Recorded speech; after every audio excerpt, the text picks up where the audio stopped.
All right, guys. Good morning, good afternoon, good evening. I hope you guys are good. So, Rio Ngumoha, who is a very, very talented player and also a prospect for the Super Eagles, but also English Three Lions are rallying round around this young man. But again, this man trended a few hours ago where he was spotted on social media wearing Nigeria's iconic Atlanta 96 shirt, and he was obviously very happy to adorn that historic jersey and was smiling. I was dancing, doing all this teenage stuff on social media. But again, I saw this and I'm like, is this a sign from Rio that he is uh, having a really positive conversation, perhaps with his family, about joining accepting the NFF to join Nigeria, or is it just one of those teams whereby we see players wear a beautiful jersey from a random country and just enjoy the jersey. But again, Nigeria is not a random country, especially when it relates to Rio Ngumoha. This man is technically a Nigerian, right? Because one of his parents is Nigerian, and of course, it's been it's been a debate, or it's been in the news recently about where he is going to pledge his allegiance to. But at the end of the day, we just hope that uh, people like this can be drawn to come represent Nigeria. They can be attracted well enough. Thank goodness for what JJ Okocha Kanu and the rest did for us. Back in the days, 1996. It's not just that the jersey is beautiful, but also the history behind the jersey, which obviously is something that attracts a lot of young prospects. The history of the national team, what they have achieved, the superstars that were raised from it, and all of that. So obviously, this is something that will definitely draw a lot of superstars. But I just hope, if it's even possible, that Kuchek Shell can uh list this guy's name so we can get to see him in the Unity Cup this May, because I know that England will not be calling. It's very, very likely that the English Three Lions will not be calling Rio for the World Cup. I think it might be too soon for Tuchel to call him. So I mean, why not join the Super Eagles and play in the Unity Cup?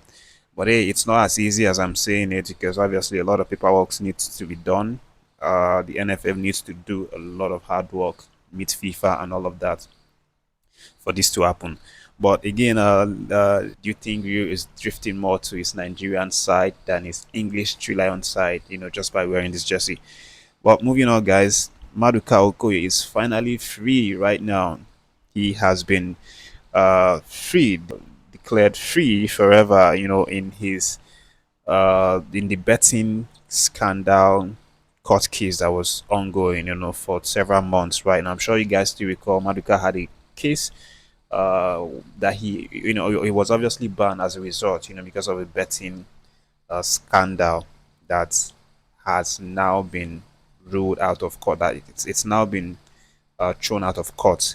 Apparently, the judge of a certain Udine court has now fully closed the case, so it's no longer existing right now. So that means all parties are you know free to go about their businesses, and they will no longer be called to the court to answer whatever question or whatever query or whatever related to the issue.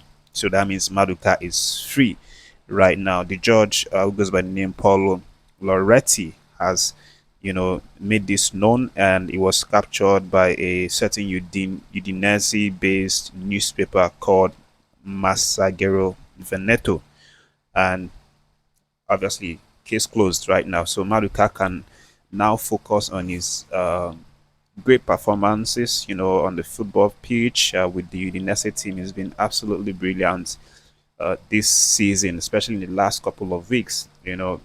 And recently he achieved a 10 match clean sheet, that is obviously very rare to come by, especially if you check the history of Nigerian goalkeepers. It was only Vincent Inyama that did that in Europe back in 2013, 2014, if I'm not mistaken. And then Maduka is living up to that expectation. So, good one for the man, and hopefully he can uh, have that extra confidence right now, extra joy in his heart that he will no longer need to answer court cases so that he can focus on delivering for club and his country as well.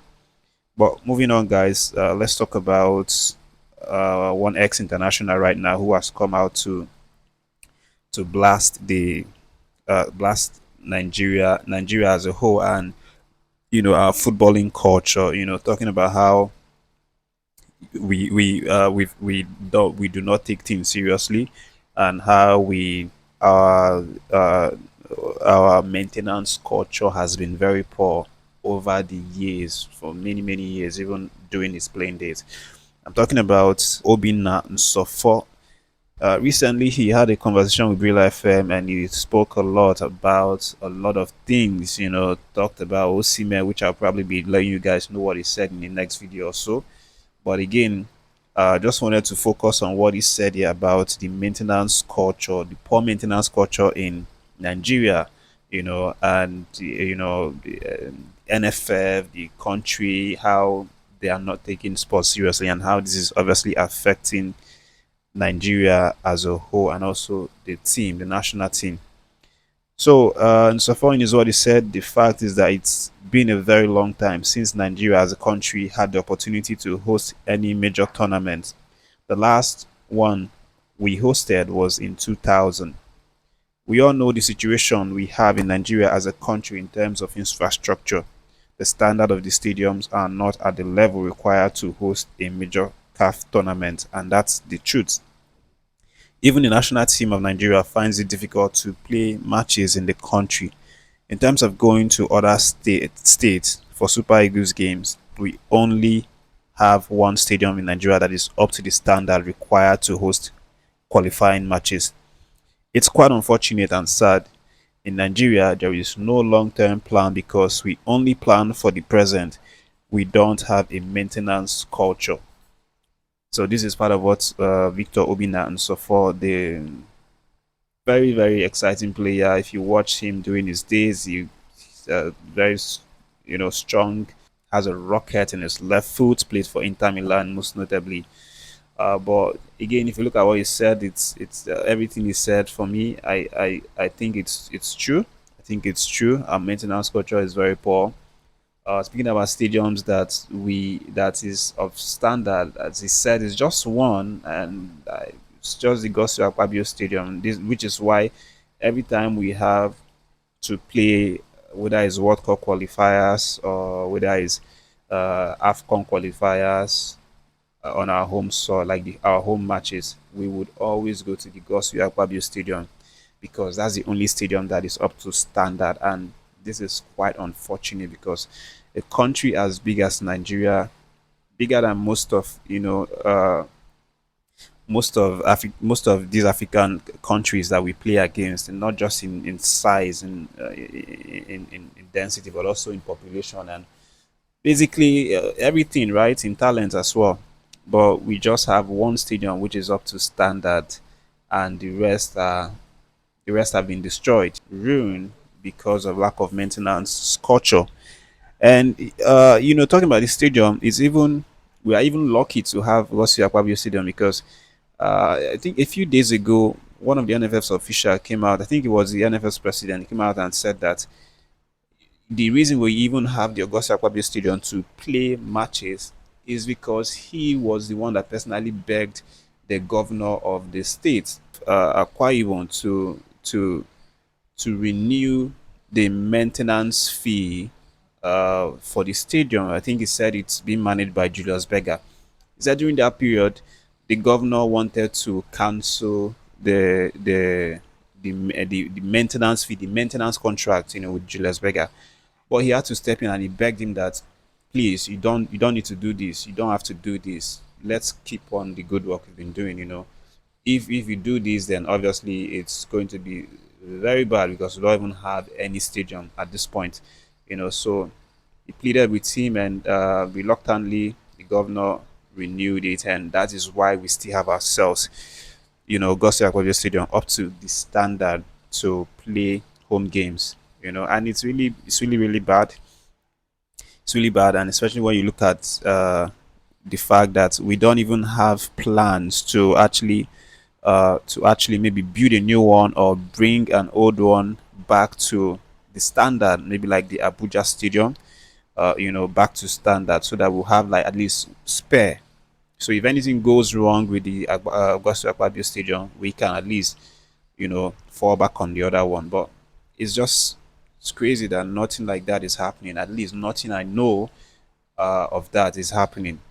But it's just good to see that Mustafa is uh, putting his mouth in the Nigerian situation. Of course, it's mostly not even based in Nigeria. It's based in Italy, with his family and all of that. So it's just nice to see, that some of these ex-internationals are still putting their mouth, putting their voices to make sure that the right things need to be done, for the country's football to move forward.